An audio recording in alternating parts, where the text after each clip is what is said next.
Abu baba hera kumara baba dama ture ko le hera mashigaro soro baba masugaro soro nyama ko c'est compliqué de a ko compliqué no koyi sigaro ko nyama a compliqué complication da no sugaro fana gelar kuju abo ma gela ka so ma fene tambulo ngache le sac anya sa fene ka girinu ni o atambulo di ma je bo ma abi do de ke beti ala ka ko no ya sigaro ko ala ka kunya no ya mo ni be se ka jado mo jala sigi mede atemi abu la siran ne be mbolo do mbe bona aye munya abdurrahman dugure akumara abu abena tanga fali minenga jala mineke o manga make fali tiye ako kanga do gouvernement o konnala ako ni ministre do ye ministre mu abu nu do jera koni na keleme ka manifi ra kuyi kamana ganko sobe olu koni be don dani la kuyi munya abdurrahman dugure ayira ka foko muye gele munu no lu be transition kono be do mina kom bi abu oti dora ye ministre damodo de ba akonna la olu koni desanu do tenterete ku jow joro la gele o gele na be transition kono la bi abu sigata la ko olu ministre ko fole nundo abu ko ashim kuita ale munye jamana fama ye ko amanga dana era da nunu ngambile ko musabuga munye dana ya minen ko ni abu ku ya boka binti tari abu ako o ministre ko fole na ma monno be no ye ma folo ye o ye ministre munna le be communication kuna ale ta ko ni ko dugolente mala abu no fana boray be commerce kuna abu ko be kuma san dalu o chairman ko ale bo shele abu no boray asabana munya anga farguna je no be support ko fo abu farkuna de to ko ko nimbe ga ka fo ko achake da ko bara ga kewa abu ko fieu no fana boray munya agriculture abu adugulente mashila ka fo ko ministre mu no be agriculture kuna no be shine ko nyina bo anga jamana o konna la ale ne senegal ta kele me kata banani nye o fie fe abu ne fe mu na fana dugulente malido na fatrika baka fola aku ibi ira nyininga jamana be se ka jo senga to ko ji kasoro ni ministre bele saba jamado imba akonna la abu no lu ta kele mbete o diga se ka bara kele ko oke ako ministre fola mu no to ko fora no be talike aruna turila abu aruna ture maye adugulente maula genenga na munye an kuna fondilaw abu abina fo on ne aruna ture re ante japa son bele na ko ante nywan kalama abu ibe na e ka fo ko munye aruna ture ka wati kuna fondilaw ye gele munye awati ka bala ka kuna fondi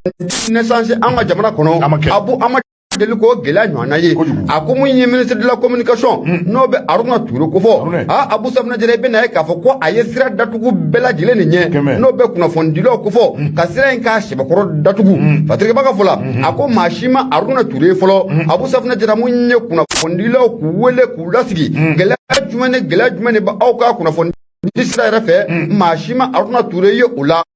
Sebenarnya aku aruna ture kale tu ministre ngonna ministre dugu je ko mugani tai ba fo ko ka kusani biye abu oti herey abu no fana boray ibena ka fo ko ministre mumbe na lebe jagu ko okuna abu sabna dira ale fana taye tabulo na dugulente malido shila abu sabna dira na le ko tubi shini jagu kelo ba fo cha abu oye fenye femuna atsega famtu shila ako ma do bugu yira nyininga ke ko ni ministre mun na lebe jagu bolo yira kuna wa abisekra ni yele ma yira malido femfe wa kanyasi dabolo fem sorokoma abu sabna dira ko anyingali ko atomi ko akanga sigi akuni dunya achitemna kalaje ministre ko fole no be commerce kuna abu safna jira ko abisega misali jonjon ta Amadou Toumani Touré alekan Amadou Toumani Touré alaka ina ala ale feran dabale munu ko sigi senga wala samunya dabalo fon so kana ile anga jamana o konala o keda feraye feramuna madugo malido shila ko kunyuma nani ministre ko fole na te fa ko sira ko tama ngamuye biengala hinna abu atenda le me biengala ka ayemandi kono fana boray munya abdurrahman dugure ayira ka fo ko ministre mun fana bendo ba anga farguna ni jakuna no be talike Musa ak Atayer Musa ak Atayer abu ale konin kele mbe ministre bi ale na kana bila jema dongo de ba fo kunu fana ko ko kusani bi munya jiera buna kun kenega anga farguna ni je ka dafri pew abu safna jira ko akira ni cheko fele fana ka wati ula akoni cheko fele no be Musa ak Atayer ko fo abu safna jira ate malame dugu mana je abu nayi da nas nara mu mana na agilla abu rele ate malame enye ma tabule awa en tant que conseil be a greffe na tawta abi baraka na ne mun na kula to abu ali baraka no awo jabanti marati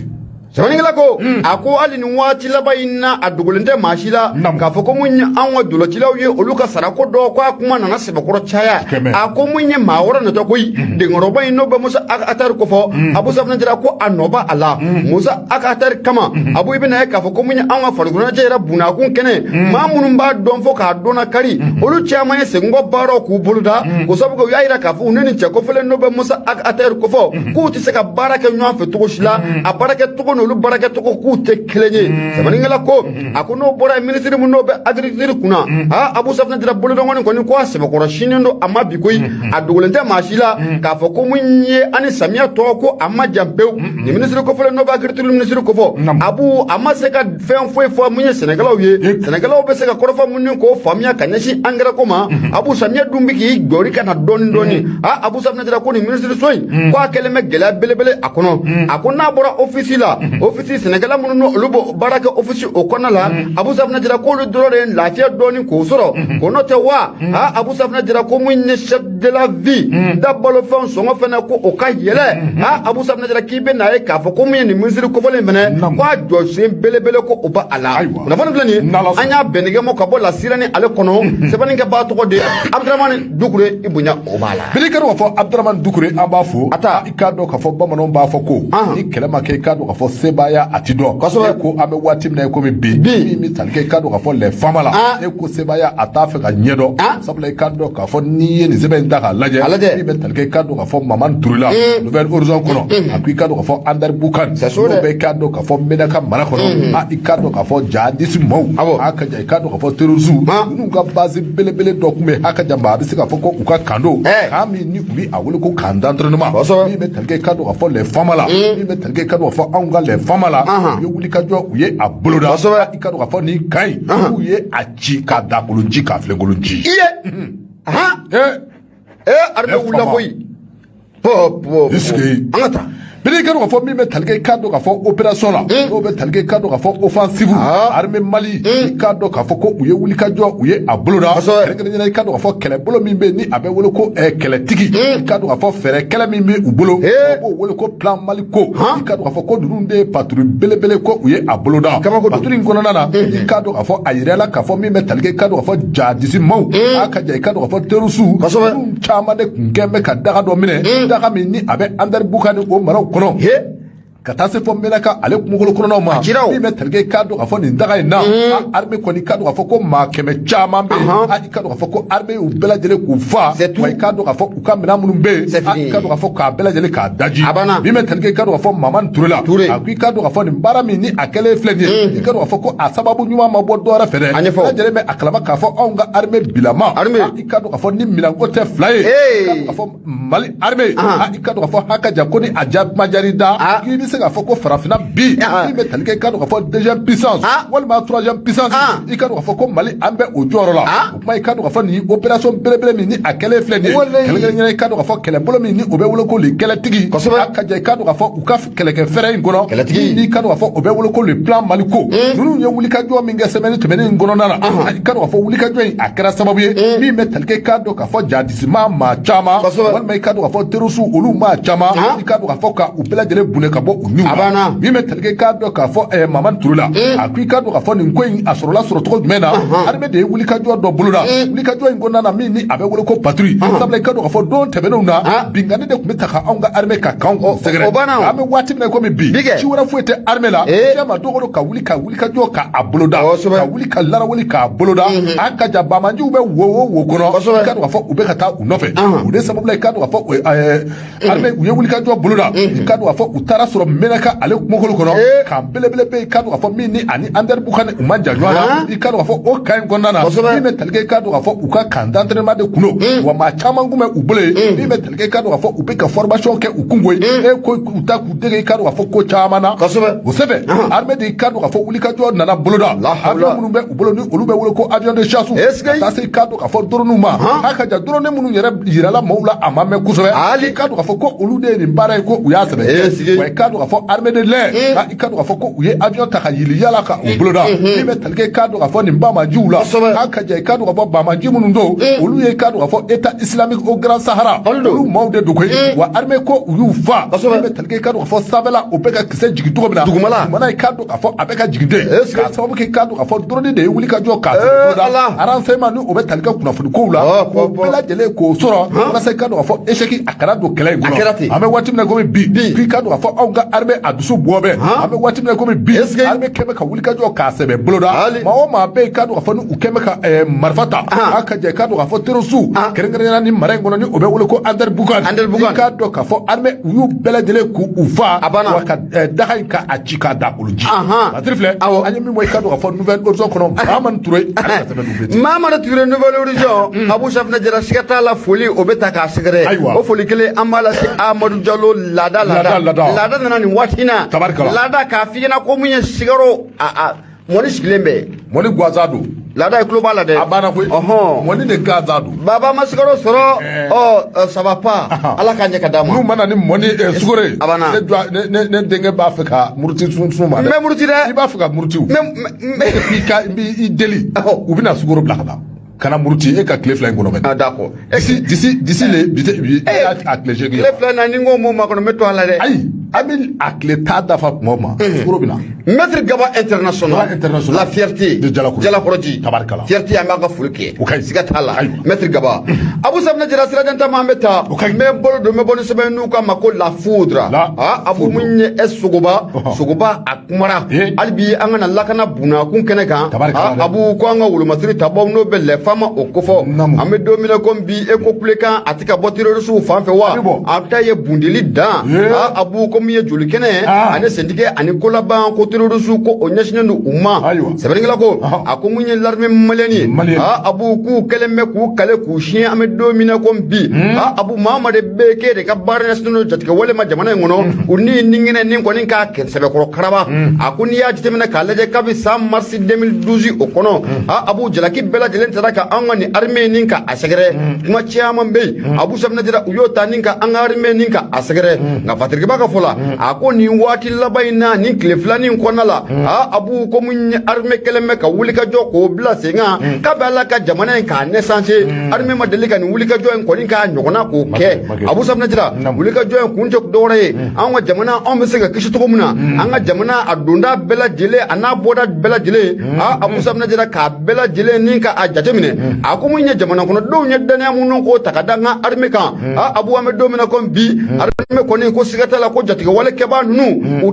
da kelen bɛ mun ye joli kɛnɛ fɔnɔ ani sentigɛ ani kolaban Patrick b'a ka fɔ la a ko ministre mun bɛ n'o bɛ défense kunna et des anciens combattants n'o ko fɔra a bɛ colonel Sadio Kamara o ba aluna a dun ye kangarida kɛ koyi a y'a yira k'a fɔ ko mun ye maa minnu bɛ n'olu ye jatigɛ wale kɛbaaw ye Abu n'i kunna ka di k'i ka marifa k'a bila n'i kunna man di k'i ka tɛmɛ n'a ye nka ale colonel Sadio Kamara n'a ka cɛdenw u kalikan ti dɔwɛrɛ ye i mana don wo de la Abu a kɛra kuluwo ye wo i donna ji kɔnɔ wo Abu Safina Jara i ye jɛgɛ de fara k'i da o kɔnɔ wo a mana kɛ yɔrɔ yɔrɔ k'ale n'a ka cɛdenw i kɛra terroriste ye wo i kɛra rebelle ye k'ale n'a ka cɛdenw ko an n'i labɔ kɛnɛ kan Abu Safina Jara i ni mun ka kan k'o bɛ ta k'i a ko mun ye colonel Sadio Kamara Abu Safina Jara a ye nin kɔrɔfɔ mun ni k'a sɛlɛ a donni kama dɔw ye tɛgɛrɛ fɔ maliden dɔw y'u sigi k'a lajɛ k'a fɔ ko nin baara in ko a tɛ se ka kɛ a ko an bɛ don min na ko bi a b'o ko tiɲɛ ko a bɛ di colonel Sadio Kamara ma o sabu kɛ kabi mars kalo tile 26 san 2000 ani san 23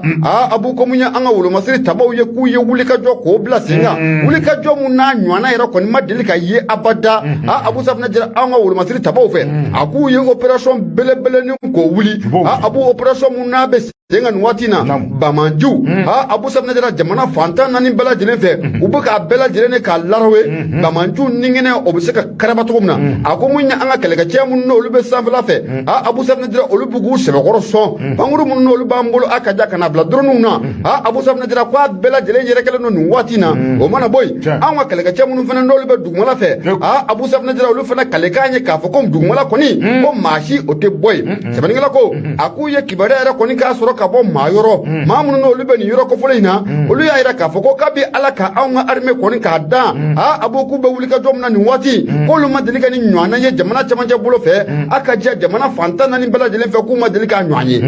mun ye Sogoba ka bɔ la foudre kɔnɔna la Abu a y'a yira k'a fɔ ko min y'an ka jamana faama dɔ bɛ colonel Hashim Koyita kofɔ Abu bamananw ko ko mun ye ŋanaya Abu a bɛ sɔn ka diya ŋanatigiya o ka di ni ŋanaya ye nka mun ye an ka Hashim ye ale ye ŋana ye wa ŋanatigi fana ko o dɔ koyi i bɛna ye k'a fɔ ko waati tɛmɛnenw na dɔɔni min kama Hashim Koyita a ye société civile maaw k'u wele a dɔɔni kama fana a y'i dama suɲɛ k'a fɔ a ko an tɛ maa si bagabaga wa bɛɛ lajɛlen bɛ se ka taa i ka sira fɛ nka an bɛ don min na ko bi k'a b'a da bɛɛ lajɛlen tulo kan k'a fɔ ko an ye marifa minnu k'u san kɛlɛkɛminɛ minnu b'an bolo an k'u ma ko dernière génération wa an tɛ an kun jigin maa si ye bilen Hashim Koyita Abu Safinɛ Jara a dɔɔni kama a ko k'a bɛ wele bila mun ye an kɛrɛfɛ jamanaw ma u kan'u ka pankuru poyi k'a pan an ka jamana kɔnɔ ka sɔrɔ an ka marabagaw k'u ta a kalama sɛbɛnnikɛla ko a ko an kɔni bɛ don min na ko bi Abu ni tile filanin na k'a daminɛ mars kalo tile 26 san 2023 terrorisiw ka ɲaga kun bɛ fan caman fɛ an ka jamana kɔnɔ an y'a bɛɛ lajɛlen kɛ c'est tout c'est fini Abu Safinɛ Jara kɛlɛkɛminɛnw o caman minnu bɛ boli minnu yɛrɛ tɛ boli o caman an y'o minnu u la Abu Safinɛ Jara mun ye région de Kidal Menaka Segu Bajangara Moti a n'a ɲɔgɔnna caman mun ye terrorisiw caman de bɛ Abu u ye marifa k'o bila u da dugu ma tayi sɛbɛnnikɛla ko a ko nin waati laban in kɔni an ka armée a ye wuli ka jɔ min k'o kɛ ka terroriste dama min k'o niŋɛna k'o karaba Abu Safinɛ Jara ko a su ko a tɛ se ka dan k'a tɛ se ka dan tabarikala sɛbɛnnikɛla ko Abu a ko mun ye jatigɛ wale dɔw siran na kojugu dɔw siran na u siran ko jugu k'olu ma t'u yɛrɛ di armée ma wa ko an ye kɛlɛ ko an y'a k'u y'a wala malula ni Abu anya sama ka bɔ la foudre ale kɔnɔna la Sogoba ale sɛbɛnnikɛla i bonya o b'a la bidi ka dɔn k'a fɔ Sogoba an b'a fɔ o bɛɛ tɛ k'a dɔn k'a fɔ Boubacar Traoré min bɛ talikɛ k'a dɔn k'a fɔ politique ko la mun bɛ yen k'a dɔn k'a fɔ n'i ye maa min kɛlen ka marifa jukuru ɲɛ kelen sɔrɔ a kɔnɔ i ma datigɛrɛ fɔ ma i ma dan o ma dɛ talikɛ k'a dɔn k'a fɔ kununko n'i dan o ma k'a dɔn k'a fɔ centre international de conférence de Bamako talikɛ k'a dɔn k'a fɔ CCB la i k'a dɔn k'a fɔ gouverneur min ni o bɛ Bamako district kɔnɔ a kun kɛ bɛ ka ci bila i k'a dɔn k'a fɔ parti politique ma i k'a dɔn k'a fɔ société de la organisation de la société civile i k'a dɔn k'a fɔ a kɛ bɛ ka ci bila ninnu ma walasa i k'a dɔn k'a fɔ u ka taa ɲɔgɔn ye kɛ ɲɔgɔn ye y'o de fɔ k'a fɔ ko a kɛra centre conférence a kɛra centre international o kɛra conférence de Bamako ni o ye CCB ye i k'a dɔn k'a fɔ lajɛrɛ a kɛra lajɛrɛ in tali tun bɛ tali kɛ fɛn min kan ne k'a dɔn k'a fɔ u bɛ se ka u ka délégués bɔ cogo min na a ka jan u bɛ se k'u ka cɛbɔw bɔ cogo min na walasa i k'a dɔn k'a fɔ olu bɛ se ka don EJ a kɔnɔ EJ minnu bɛna sigi k'a dɔn k'a fɔ Bamakɔ a maraw bɛɛ lajɛlen kɔnɔ n'o bɛ tali kɛ Bamakɔ a commune fɔlɔ la filanan sabanan naaninan ani duurunan ka taa se fɔ wɔɔrɔnan ma i k'a dɔn k'a fɔ o baaraw i k'a dɔn k'a fɔ olu minnu bɛ se ka sabati cogo min na yanni i k'a dɔn k'a fɔ élection a cɛ min bɛ tali kɛ i k'a dɔn k'a fɔ Bamakɔ ale gouverneur la n'o ye Abdoulaye Kulubali ye i ka dɔn k'a fɔ Kulubali kɛ a kɛlen kɔrɔ kɔfɛ ka ci bila ni ninnu ma i ka dɔn k'a fɔ u ye ɲɔgɔn ye boloda ɲɔgɔn ye kɔnɔna na i ka dɔn k'a fɔ kɔrɔfɔ minnu ni olu bɔra a kɔnɔ n'olu bɛ tali kɛ i ka dɔn k'a fɔ kɔrɔfɔ nafama la u ti dɔwɛrɛ u ye i k'a dɔn k'a fɔ fɛɛrɛ ni dabaliw bɛɛ lajɛlen ka tigɛ a ka jan i k'a dɔn k'a fɔ sariya kisɛ min bɛ yen ni o bɛ wele ko la loi 052 la loi 052 o ye i ka dɔn k'a fɔ sariya kisɛ min n'i ka dɔn k'a fɔ kabi san 2015 waati la olu i ka dɔn k'a fɔ u taara u ti dɔwɛrɛ u ti tali kɛ dɔwɛrɛ la ne i ka dɔn k'a fɔ n'i ye jɛrɛjɛkulu fɛn o fɛn ta k'a lajɛ a ka kan i ka dɔn k'a fɔ musow ni jɔyɔrɔ dɔw ka kan a kow kɔnɔ o de y'i ka dɔn k'a fɔ la loi 052 o diyagoya i ka dɔn k'a fɔ gouverneur a ko i ka dɔn k'a fɔ u ka cɛbaw bɔ a ka jan i ka dɔn k'a fɔ parti politique kan ka maa hakɛ minnu bɔ o ka fɔ n'o bɔra yen min bɛ tali kɛ i ka dɔn k'a fɔ société civile la olu fana kan ka maa minnu bɔ olu bɛɛ lajɛlen de bɛna fara ɲɔgɔn kan haka jan i k'a dɔn k'a fɔ o n'a kɛ sababu ye ka EJ ka o baara kɛ a bɛ kɛ ten i k'a dɔn k'a fɔ yanni u cɛ i bɛ tali kɛ i k'a dɔn k'a fɔ ministre de l'administration territoriale porte-parole du gouvernement ani k'a dɔn k'a fɔ ministre d'État mon colonel je répète allez donc encore awo pour la dernière fois allez donc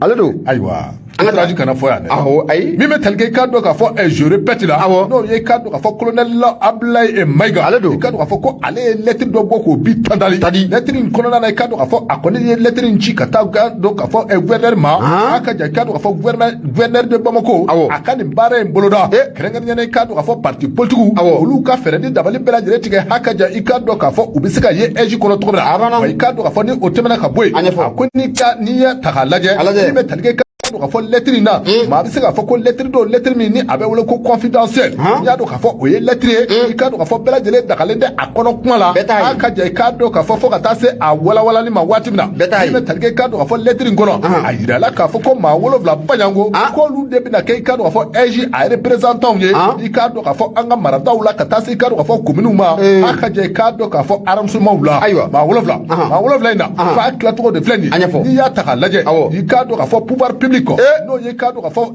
fanga yɛrɛ ta ye olu ta ye maa 4 ye fanga ta ye maa 4 o ka ɲi n'i bɛ talikɛ I ka do ka fɔ parti politique la maa 2 daga wulila maa 2 n'u ma fɛrɛ kɛ Ablaye Mayiga ka kɔrɔlen k'a kɛ mun ye sobo ye tirage ye ni maa fila tali sababu la an bɛ kalo 6 kɛ nin ko la dɛ wallahi ni maa 2 tali il y a combien de partis politiques 260 ɲɛbala Abu ɲɛbala 273 Abu démocratie n'an ka jamana kɔnɔ ka n'a bila bi la Abu ne fanga ye politique maaw sɛgɛn ni fanga in don la hawla kɛrɛ la ni y'u sɛgɛn nin kelen bete nin bɛ da tariku la dɛ an ka taa nin transition a bɛ da tariku ni y'u sɛgɛn wallahi fo ka dɔ kule ka Bili ka do ka fɔ Yusu Konate ale ka kuma na soir de bongo kɔnɔ a ko I ka do ka fɔ maa 7 olu de bɛna kɛ I ka do ka fɔ EJ représentant ye a ka jɛ I ka do ka fɔ jamana a fa bɛɛ lajɛlen fɛ maa 4 I ka do ka fɔ ko o ye Guakɔrɔdama ka maaw ye a ka jɛ I ka do ka fɔ maa 2 olu de bɛna ta ka di parti politique ma maa 1 I ka do ka fɔ o ye société civile ɲita ye o kuma n'i y'a ta k'a lajɛ ko nin bɛɛ lajɛlen bɛ bɛn I ka do ka fɔ maa 7 ma o kuma I ka do ka fɔ wa ɲinini bɛ u fɛ parti politique kɛrɛnkɛrɛnyara olu ka niveau la k'a kan ka kɛ consensus ye n'o ye bɛnkan ye I ka do ka fɔ dɔw ka jɛ a kɔ k'a di dɔw ma I ka do ka fɔ ni o ma n'o ma ɲa I ka do ka fɔ a tɛ taa min kɔ dabɔlen filɛ ka se kuma min ma o ye tirage au sort ye a bɛ kɛ ten o tɛ garisɛgɛ ko ye sa ka tɔgɔ n'u sɛbɛn k'a bila o bɛ kɛ ten de o ka taa denmisɛnnin dɔ wolo ka dɔ tire mu tɛ bɛn a la sa u tɛ bɛn a la ayiwa min bɛ tali kɛ I ka do ka fɔ tirage au sort la a ka do ka fɔ gouverneur a ka do ka fɔ lettre min ni o cira a ma ko nin kɔrɔfɔw de tun bɛ a kɔnɔ kuma I ka do ka fɔ lajɛrɛ sɛbɛn gouverneur ka do ka fɔ kunnafonidilaw olu ka fɔ la k'u ye gouverneur yɛrɛ u ye a ɲininka ni o ye Abdoulaye Kulibali a ko I ka do ka fɔ nin baara min ni a kɛlen filɛ nin ye tiɲɛ do I ka do ka fɔ maa bɛ se k'a fɔ nisɔndiya kɔni bɛ ale kan sabula I ka do ka fɔ ci bilara maa o maa ma olu bɛɛ lajɛlen ye kɛnɛ sɔrɔ société civile kunda ka taa se I ka do ka fɔ parti politique kunda nin bɛɛ lajɛlen nana kɛnɛ kan tɛmɛnen kɔfɛ ka bɔ yen min bɛ talikɛ I ka do ka fɔ min kan ka ɲɛfɔ u ye ne I ka do ka fɔ lettre min ni a cira gouverneur ni a cira ministre du chef d'état n'o ye talikɛ décentralisation ministre la u ye ci min fɔ o kɔnɔ kuma ɲɛfɔ u ye kɛrɛnkɛrɛnnen I ka do ka fɔ la loi numéro 052 k'o kɔrɔkumaw ɲɛfɔ n'o tɛmɛna ka bɔ yen mɔgɔw kan ka tila cogo min na I ka do ka fɔ walasa u ka kɛ EJ maa bɔ ye ka o ɲɛfɔliw kɛ u ye n'o bɔra yen I ka do ka fɔ ni o bɔra yen min bɛ talikɛ I ka do ka fɔ maa 7 in bɛ ta cogo minnu na a ka jɛ I ka do ka fɔ parti politique ni u ma bɛn I ka do ka fɔ bɛnkan na n'o bɛ talikɛ ka maa 2 ni olu kan ka di parti politique n'u ma bɛn min bɛ talikɛ I ka do ka fɔ tirage au sort la baara o bɛna boloda I ka do ka fɔ nin de tun ye kɔrɔfɔ nafamaw ye gouverneur a ye o ta k'o ɲɛfɔ I ka do ka fɔ a ka lajɛrɛ sɛbɛn min I ka do ka fɔ a kɛra kunun e de pasiri filɛ an ye min fɔ I ka do ka fɔ le soir de Bamako Youssouf Konate ale ka sɛbɛn Abu maa mun donna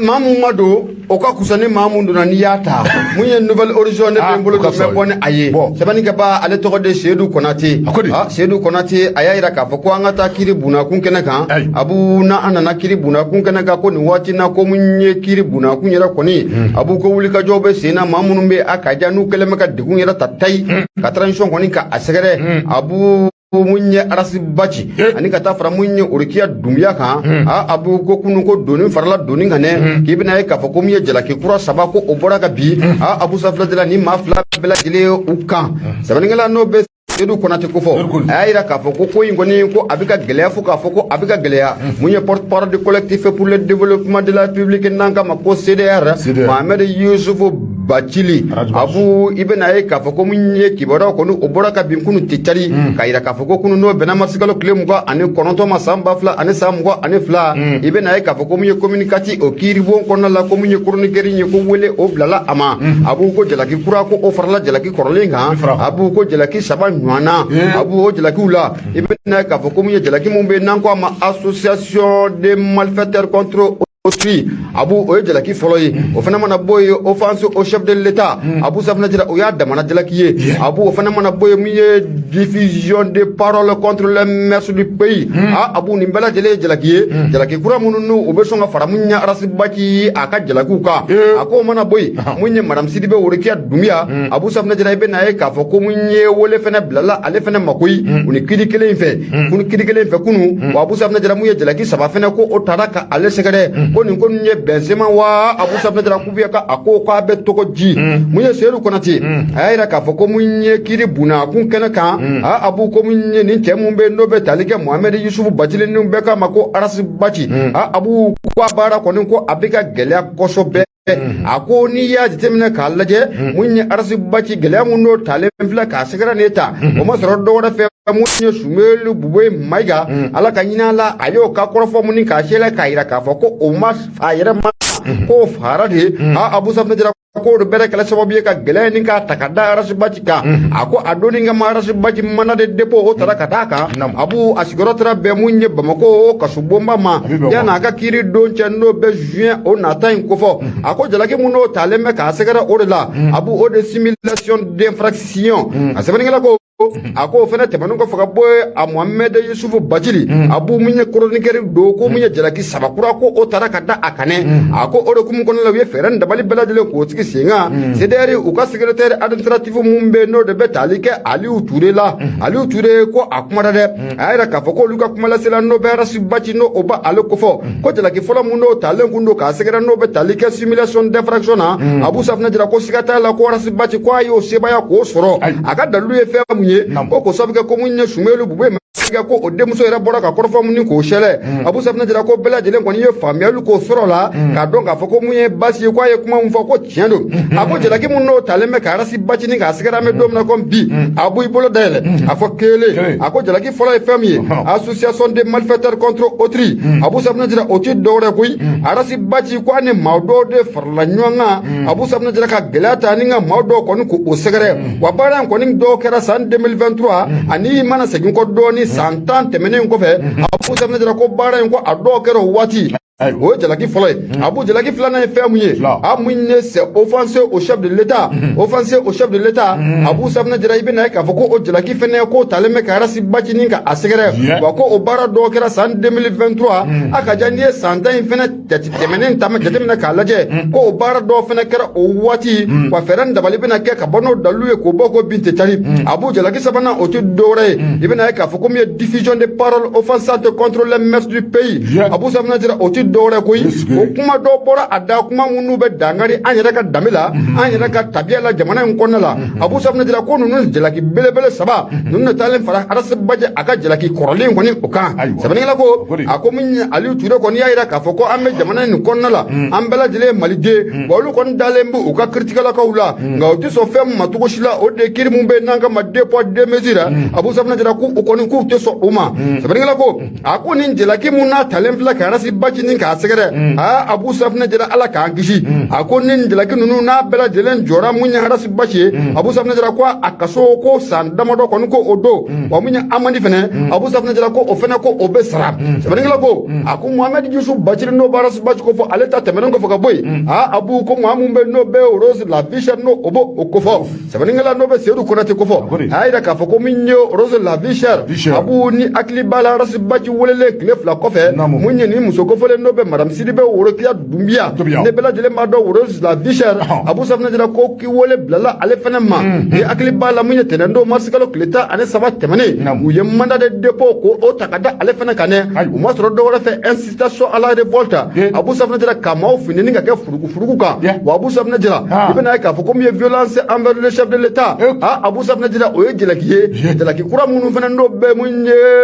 madame la visher ale ka yabengela ko ale fena ka kiri ko kumbla le meka juin ko makono ngana ka fo comme jela ki kura saba ko onana fara akan kura jela ki kura saba abu safna jira ko o farla ale fena taka sabengela ko ako munye ula fasal ke ba mumbe ndo be maître Kasimu tapono ba ale ko fo ale ko nyaira ka fo ko ame do mina ina fo ko bi ko munye madame Sidibe no be madame la visher ko fo ko ya laini ka fo ko ale Kasimu tapo ka aka avocat ye abu safna jira ko songera ale male ko ale sono oma sabengela ko a ko min ye Kasimu Tabo ye Abu Safinɛ Jara a y'a yira k'a fɔ ko in bɛ ka gɛlɛya k'a fɔ ko a bɛ ka gɛlɛya a ko waati tɛmɛnenw na ale Kasimu Tabo ale ye mun ye liberté provisoire ko o sɛbɛnfura k'o don Abu Safinɛ Jara kan n'a nana ye k'a fɔ ko doni nana fara doni kan kura ye ko baara in ko a bɛ gɛlɛya fo k'a fɔ ko a bɛ gɛlɛya ko liberté provisoire Abu Safinɛ Jara k'o sɔrɔli ko o bɛ gɛlɛya sɛbɛnnikɛla ko a ko maître Kasimu Tabo kɔni ye kɔrɔfɔ mun ni kɔni k'o sɛlɛ a y'a yira k'a fɔ ko sɛbɛnfura mun n'o bɛ bɔ procureur bolo o sɛbɛnfura mun n'an ka ma ko réquisitoire Abu Safinɛ Jara n'o kan ka don olu tɛgɛ kɔnɔ sɛbɛnfura in de b'a yira k'a fɔ olu ka kiliyan nin talen bɛ ka a sɛgɛrɛ ko ale kɔni sigilen bɛ k'o makɔnɔ walasa hali bi ale bɛ se ka kunnafoni caman k'o sɔrɔ ko in na kunnafoni filɛ nin an y'a sɔmɔ ka bɔ nouvelle horizon ale kɔnɔ mun ye Seydou Konate ale fasiri kɛbaa ye bonya o b'a la bidi kɛra k'a fɔ Seydou Konate an b'a fɔ an kɔni bɛ min ɲini masa in fɛ ala ka an jɔyɔrɔ bɛɛ tindi k'a dɔn k'a fɔ a ma gɛlɛya cogo o cogo ala k'an jɔyɔrɔ k'a dɔn k'a fɔ ne bɛ n bolo don i bolo fɔ ni sɛbɛn min ni o cogoya ko le reflet d'Afrique ko di de reflet d'Afrique fɔ nin ye Balaji Touré Balaji ko di ka sɛbɛn don a ko i k'a dɔn k'a fɔ ko ni kunnajama kɛ e ko i k'a dɔn k'a fɔ trésor public bɛ talikɛ i k'a dɔn k'a fɔ jamani a wari marayɔrɔ la a ka jan i k'a dɔn k'a fɔ jamani a foroba wari e ko i k'a dɔn k'a fɔ a tɛ ka daji de a sababu kɛ i k'a dɔn k'a fɔ nin kuma min ni o bɛ senna sisan a ka jan baara min ni o bɛ senna ni o bɛ wele ko carte biométrique e ko ni kunnajama kɛ i jɔ komi sukaro kɛra mɔni na ka ban dɔ nana lada ko sukaro kɛra mɔni na ka ban m'o f'i ye wa ayiwa n k'i ka se bɔ sun na awɔ ɲɛnabɔ an ka taa bon n'i y'a daminɛ an ka taa a gosi bon i ka dɔn k'a fɔ min bɛ talikɛ i ka dɔn k'a fɔ nouvelle carte biométrique ko la Isuda Jara i ka dɔn k'a fɔ nouvelle carte biométrique ko a bɛ ka kɛ fɛn ye min ni a bɛ ka foroba wari ko a bɛna a buruja sabula i k'a dɔn k'a fɔ baara min ni a bɛ senna nin waati na e ko kunnafonidilaw ka fɔ la ko baara ɲɛnama don de sabula i k'a dɔn k'a fɔ ko hakili jigin don kabini san 2007 i n'a fɔ a y'a sɛbɛn cogo min na dɛ a ko i k'a dɔn k'a fɔ arabɛki baaraw ko o daminɛna wa o kɛra baara min ni a ma kɛ baara cɛ ɲuman ye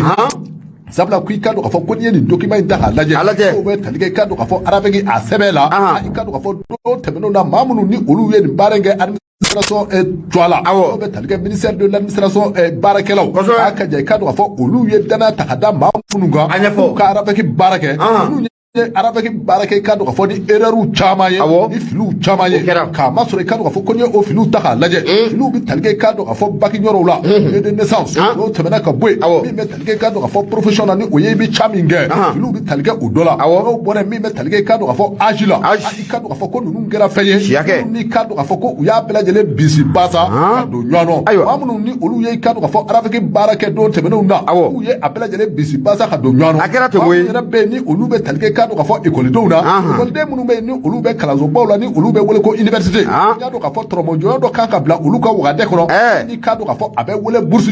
k'i k'a dɔn k'a fɔ ko arabɛki baara min ni a kɛra a ka jan i k'a dɔn k'a fɔ a kɛra baara ye baara min ni a ma ɲa k'a kɛra sababu ye i k'a dɔn k'a fɔ ekɔliden caman de bɛ yen université kunna i k'a dɔn k'a fɔ ka olu kungɔniya ka bourse nɔfɛ a kɛra i k'a dɔn k'a fɔ erreur n'o bɛ talikɛ i k'a dɔn k'a fɔ majɔw caman na k'o de tun bɛ baara in kɔnɔ parce que i k'a dɔn k'a fɔ ni o ye Touré n'o ye Balaji Touré ye a ko i k'a dɔn k'a fɔ min bɛ talikɛ i k'a dɔn k'a fɔ nin baara min ni a daminɛnen filɛ ko ni kunnajama kɛ ko jamana foroba wari a de bɛna buruja i k'a dɔn k'a fɔ nin ko in sɛbɛn i k'a dɔn k'a fɔ baara in a tɛ ka kɛ baara min ni a nɔ ka ɲi wasa bɛ baara min kɔnɔ parce que i k'a dɔn k'a fɔ a ko min bɛ talikɛ i k'a dɔn k'a fɔ carte biométrique ko min ni a baara daminɛnen filɛ a kɔni kun fɔra k'a fɔ ko ni i y'a ta k'a lajɛ tiɲɛ don fili caman de bɛ nina kɔnɔ i ka dɔn k'a fɔ nina i ka dɔn k'a fɔ ni nin baara in daminɛna k'a bɛ kɛ sababu ye i ka dɔn k'a fɔ fili minnu ni olu kun bɛ nina kɔnɔ olu bɛ se ka corriger cogo min na olu bɛ se ka yɛlɛma cogo min na ko nka ko o baara ko o tɛ ka kɛ a kɔnɔ a ko i ka dɔn k'a fɔ ko yɔrɔ min bɛ yen n'o bɛ talikɛ i ka dɔn k'a fɔ centre de correction na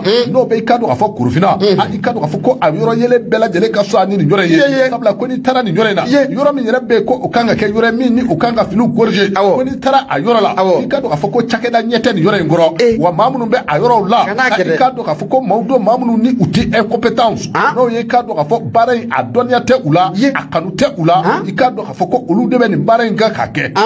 awɔ an m'a sɛbɛn dɛ min fɔra o tɛ Ya iko ni mashebo, I mashebo. Ayu.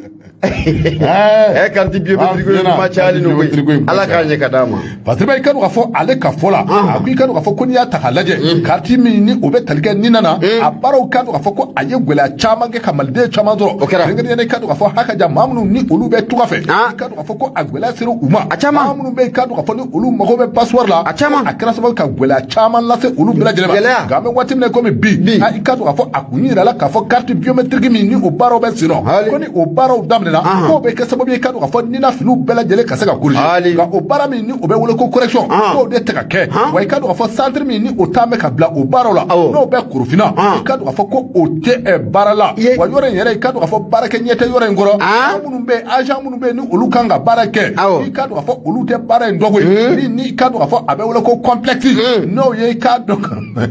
Kwa dabla sa che kwa sabalisa. Ha? Ma fi na mo we say from now. We say. Abu ni kero fo ko complexe ni kero fo ko obe abarakalo la gajira la ka fo ko ni ata halaje abina fo surasi la kado be je kado fo tinitigu ko olu dot na e bare ngono abe me jako le premier serait un capitaine de l'armée mais abuka lakana de ke visiblement atteint du complexe oya damana de supériorité oya damana kuma nga yambla ma kado fo kuna fo ne flecter la mi kado ka fo anye abo le reflet d'Afrique Balaji Touré ale ka semaine Balaji Touré ambe foli la sama DJ Mastra el président légendaire Abou Safna Djira ka foli be wali Traoré ame ni bela jele ko Abou Safna Djira ne be mbolo do la foudre mata kuraye munye be samake akumara ako ministre so muno be commerce et de l'industrie kuna Abou Kale ko ta kelembe le chien Abou la caravane pacha kwa ale ta kelembo ye bi commerce tchè demande d'explication Sabarigala ko Abu kwa teteme kle damaro kan ibena e ka foko ni ministre ko fole no be Mohamed Ould Mahmoudou ko fo Abu ani gata fara munya ka baramine kalanenga no ye directeur général du commerce de la concurrence o ya ka baramine kalanenye bugadari dubiya tewa Abu Safna Djira kwa teteme kle damaro kan ni dangoroba fly Abu daga bana bajon duna ka daga bana parfait ni ko fie Abu Safna Djira bena e ka foko bora ka kuna foni ka boka binte tari kaira ka fo ko mu ye dabolo fe mu no banga jamana kono ko sungolo ko ndew ko sungolo be teme ka to chaman de Abu Safna Djira ko sugu ko sonsonen do la sabani ngala ko ako kabi do di munga makalo ko nin ko yera fo kana bla bila Abu ni do no sugu ko na ko na la ibita soro fe mu ni o sam bi piri mu na Abu shini beta soro ko do faralo shini do farawa o bayda ka fo Abu ministre mu na be commerce et de l'industrie kuna akaja teminate foika wa Abu Safna Djira foita abolo sabani ngala ko ako munye yen communauté musulman no be al-islam ko fo Abu yani sungolo ira ko nin kase bena ka fo ko munye ministre de commerce et de l'industrie du Mali Mohamed Ould Mahmoudou Abu bena ka fo ko ayela ni ka magasin baw bela jelen ku yala opérateur économique ko magasin ba ma ko ko konala ako adoni ngama ministre ayira ka fo ko ale wasale no koy blogi ba kam ce to muna o be ce kata yambe ako kale wasale no o sabu ke ko munye dabalo fe munno ba mbulo ya Abu ka me sungolo bela direge kandung haba fo ko o tibo hala sabani ngala ko ako kaka kuma to ko sonjira aka baram ne kala no be directeur général du commerce de la concurrence ko fo Bugadari Dumia ota alewa Abu ale fana kuna fondilo ku wole Bugadari Dumia ay ko fa munu ko fo ako ko mun ko be ga folo ko fo itika to ga ko labli rien ne se passera comme avant. Bugadari. Quoi Dumia. Semaningala ko ako munye nyama na kadanga Abu Safna Djira yaira ka fo ko munye sungolo konen konala ko munye saji nema da ko mali de ko amode soro semaningala ko barakara jiwaro dai ko o sabga dabolo fe Abu ko songo kera jiwaro ko dai semaningala ko ako munye Bugadari Dumia ayoko fa munye ko shele kaira ka fo ko munye irie ne se passera comme hava Abu Safna Djira ko o ye chen ko ayoko fa munye ko fo ama famia nga sina ko famia ko okera ala o sabuke Abu Safna Djira ko be bolom nga misu ko nala eska tala ko ni santo ko ni ko utekele kwa Dumia echike agata Abu kuma ngacha agata wati siranga ku wati siranga ku ga da atoni tismo Jamana ko a ko mun ye sigaro ye ka taa fara tulu kan nɔnɔmugu Abu Safinɛ dira ni yɛlɛla jamana in kɔnɔ la a dugulen tɛ maa si la demi grossiste dɔ yɛrɛ y'a jira k'a fɔ Abu Safinɛ dira k'olu tɛ se ka taa fɛn ta sɔngɔ mun na ka tila ka n'a fɔ k'olu ka feere o sɔngɔ kelen na o ye fɛn ko o ka gɛlɛn olu ma kosɛbɛ Jamanikɛla ko a ko mun ye jamana de kan k'i jɔ jɔyɔrɔ la Abu Safinɛ dira walasa mun ye dabɔlɔ fɛnw sɔngɔ ko a kana tɛmɛ cogo si la a ko mun ye OPAM ye jɔyɔrɔ jumɛn yɛrɛ de ko o bɛ OPAM na a ko officier des produits alimentaires du Mali n'o bɛ OPAM ko fɔ a dugulen tɛ maa si la k'a fɔ ko nin ye faso o ka cakɛda ye wa cakɛda mun don u ka baara ɲɛsinnen don dabɔlɔfɛnw sɔngɔ a yɛlɛli ko o kan Jamanikɛla ko a ko i t'a dɔn k'a fɔ ko OPAM yɛrɛ bɛ jamana in kɔnɔ a ko waati dɔ la i b'i yɛrɛ ɲininka a ko o kumana ko jamana in baarakɛlaw yɛlɛmana ka kɛ opérateur économique de wa u kɛra jagokɛlaw de wa Abu Safinɛ dira waati dɔ la k'i b'i yɛrɛ ɲininka o la o sabu kɛ mun ye OPAM na a bɛ kɔfɛla ta OPAM san o san i bɛna ye k'a fɔ ko mun ye musaka caman Abu Safinɛ dira k'o de bɛ don u ka ko da fɛ nka n'u ye nafa foyi ko o t'a la a ko kabi démocratie don an fɛ yan ka n'a bila bi la Abu Safinɛ dira mun ye OPAM malidenw m'a jɔyɔrɔ foyi ye an ka jamana o kɔnɔ la o de hukumu kɔnɔ la Abu Safinɛ dira ko wulikajɔ k'o ka kɛ teliya la walasa mun ye dabɔlɔfɛnw sɔngɔ o bɛ se ka jigin cogo min na an ka jamana o kɔnɔ a ko n'a ma ɲɛ k'a fɔ ko mun ye jamana ale ma subvention kɛ jamana fɛnɛ a ma exonération ka ɲinɛ Abu Safinɛ dira ko siga t'a la ko baara in ko a bɛ sɔn ka gɛlɛya kosɛbɛ ko sabu kɛ mun ye opérateur économique ye sugu fɛnɛ olu ja cogo min na olu b'u sɛla kɔrɔ ten kunnafoni filɛ nin ye sama ka bɔ la foudre kɔnɔna la sɛbɛnnikɛba o ye bɛ Samake i bonya o b'a la ko dunuya an b'a fɔ a kuru ka di yan an ka bila an ka bi taa